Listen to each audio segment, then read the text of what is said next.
काँग्रेस पूर्वीपासूनच जुन्या पेन्शनच्या समर्थनात आहे। ज्या राज्यामध्ये काँग्रेसची सत्ता आहे त्या राज्यामध्ये सरकारनं पेन्शन मान्य केलेली आहे, परंतु भाजपाचे सरकार हे जुन्या पेन्शनसाठी विरोधी आहे। आणि एका बाजूला राज्य सरकारचे राष्ट्रीय आरोग्य अभियानचे अनेक कर्मचारी संपावर आहेत आणि जर कर्मचारी हे संपावर गेले तर मोठी बिकट परिस्थिती निर्माण होऊ शकते। राष्ट्रीय आरोग्य अभियान कर्मचारी संपावर असल्यामुळे पूर्वीच आरोग्याचा प्रश्न निर्माण झाला आहे आणि आता जर इतर कर्मचारी संपावर गेले तर यांच्यामुळे राज्यात भयावह परिस्थिती निर्माण होऊ शकते। म्हणून याकडे सरकारनं विशेष लक्ष द्यायला हवं। मला त्या भानगडीत पडायचं नाही। ही सर्व सरकार निर्मित मराठा आणि ओबीसी संघर्ष निर्माण करत आहे। यापेक्षा काँग्रेस बेरोजगारी, महागाई सारखे प्रश्न हाताळून शेतकऱ्यांना कसा न्याय देता येईल याकडे लक्ष देईल। सरकारनं काय करावं हा सरकारचा अधिकार आहे, परंतु यापूर्वी मराठ्यांसोबत खोटे बोलले गेले। पुन्हा मराठा समाजाची फसवणूक होऊ नये ही काळजी सरकारनं घ्यावी। उद्रेक वाढत चाललेला आहे। ज्याप्रमाणे सरकारनं ओबीसी समाजामध्ये सुद्धा दहशत निर्माण करून ठेवलेली आहे याची काळजी पण सरकारनं घ्यावी। ओबीसी वर्सेस मराठा असा वाद सरकारनं निर्माण करून ठेवलेला आहे। हे सर्व थांबवावे अशी भूमिका काँग्रेस पक्षाची आहे। हिंगोलीच्या शेतकऱ्यांनी सरकारला पत्र लिहून तिथली भयावह परिस्थिती सांगितली आहे। हिंगोलीच्या शेतकऱ्यांनी आमच्याजवळ विकायला आज काही राहिलं नाही। सरकार मदत करत नाही, त्यामुळे आम्हाला आमची किडनी विकायची, आमची लिव्हर विकायची वेळ आलेली आहे, असे हाक देणारं पत्र सरकारला लिहिलेलं आहे। ही आज महाराष्ट्राच्या अन्नदात्याची परिस्थिती निर्माण झालेली आहे। याकडे आता सरकार पाहणार की नाही? शेतकऱ्यांच्या बाबतीत असं झाल्यास आम्हाला कायदा हातात घ्यावा लागेल।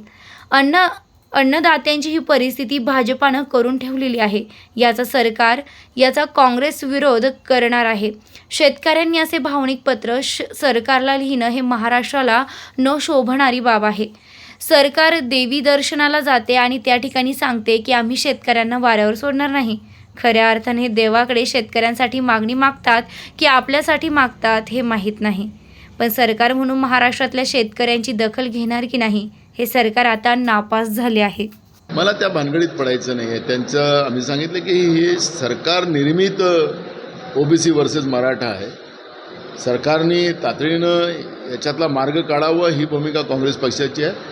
व्यक्तिशः कोणाचं काय कोणाला बोलायचं आहे त्याच्यापेक्षा आमच्या समोर बेरोजगारांचे प्रश्न, शेतकऱ्यांचे प्रश्न, महागाई, गरिबी या सगळ्या प्रश्नावरच आम्हाला लक्ष केंद्रित करायचं आहे। आम्हाला कोणाच्याही वादात पडायचं नाही। मूळ प्रश्न सरकारने काय करावं तो सरकारचा अधिकार आहे, पण मराठ्यांसोबत एकदा हे सरकार खोटं बोललेलं आहे। पुन्हा मराठा समाजाची फसवणूक होऊ नये याची काळजी या सरकारने घ्यावी। उद्रेक वाढत चाललेला आहे, पण ज्याप्रमाणे ओबीसीमध्ये सुद्धा दहशत निर्माण करून ठेवलेली आहे त्याची पण नोंद सरकारने घेतली पाहिजे। ओबीसी वर्सेस मराठा हा वाद या महाराष्ट्रामध्ये जो सरकारने निर्माण केलेला आहे तो तातडीनं थांबवावा ही भूमिका काँग्रेस पक्षाची आहे। परिस्थिती गंभीर आहे। महाराष्ट्र हे कायद्याचं राज्य आहे। विधिमंडळाच्या कामकाजामध्ये देशात सगळ्यात चांगलं कामकाज महाराष्ट्राच्या विधिमंडळाचं राहिलेलं आतापर्यंत इतिहास आहे, पण एक खोक्याची व्यवस्था निर्माण झाल्यापासून महाराष्ट्रामध्ये विधिमंडळाच्याही कामकाजामधली जी काही परिस्थिती आहे ती काही फार चांगली आहे असं आपल्याला कोणालाच मान्य करावं लागेल। मान्य करायची काही गरज नाही। राहिलं विधानसभा अध्यक्षाची भूमिका ही संशयात आहे आणि सुप्रीम कोर्ट याच्यावर सगळं देखरेख ठेवून आहे। त्यामुळे मला असं वाटतं की माननीय विधानसभा अध्यक्षांनी सुद्धा जे काही संविधानिक अधिकार त्यांचे आहेत त्या अधिकाराचा वापर प्रॉपर करून या सगळ्या प्रश्नाचा निकाल तातडीने लावावा एवढीच आमची विनंती। जुन्या पेन्शनबद्दलचं काँग्रेस त्याच्या समर्थनात आहे। काँग्रेसच्या ज्या राज्यात सरकार आहे त्या राज्यामध्ये काँग्रेसने जुनी पेन्शन लागू केलेली आहे, पण भाजपची जुन्या पेन्शनला विरोध आहे। नरेंद्र मोदीजींनी स्वतः या जुन्या पेन्शनचा विरोध केलेला आहे। त्यामुळे सरकारने डिसाईड करावं। आज महाराष्ट्रामध्ये कर्मचारी जवळपास सगळीकडे संपावरच आहे। NRHMचे कर्मचारी संपावर आहेत। हॉस्पिटल ओसाट पडलेली आहे। शासकीय हॉस्पिटलमध्ये मृत्यूचं तांडव चालू आहे। लोकांना गरीब लोकांजवळ पैसे नाहीत म्हणून ते खाजगीत जाऊ शकत नाही. या राज्याची दवाखान्याची परिस्थितीसुद्धा एका रुग्णासारखी झालेली आहे.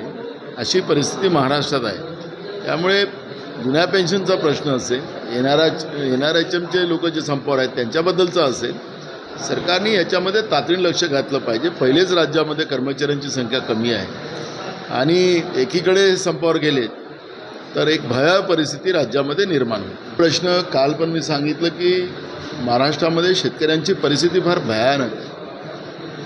आपल्याला हिंगोलीच्या शेतकऱ्यांनी आमच्याजवळ आता काहीच विकायला राहिलेलं नाही, सरकार मदत करत नाही.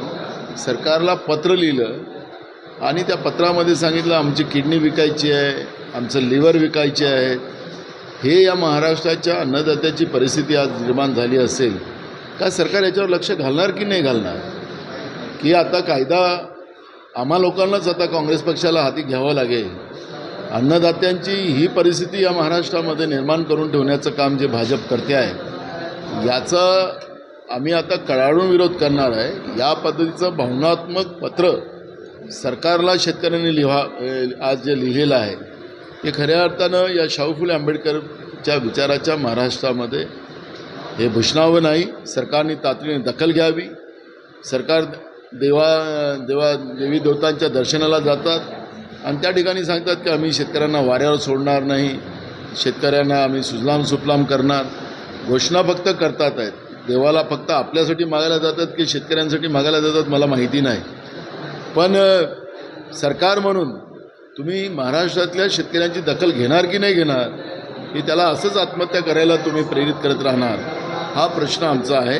त्यामुळे मला वाटतं की हे सरकार आता नापास झालेलं सरकार आज महाराष्ट्रात आम्हाला पाहायला मिळतं आणि त्याचाच परिणाम आहे की शेतकऱ्यांनी असं पत्र सरकारला किडनी विकायची आणि लिव्हर विकायचं पत्र देत असेल, ते भयावह परिस्थिती आज महाराष्ट्रामध्ये आपल्याला पाहायला मिळते आहे.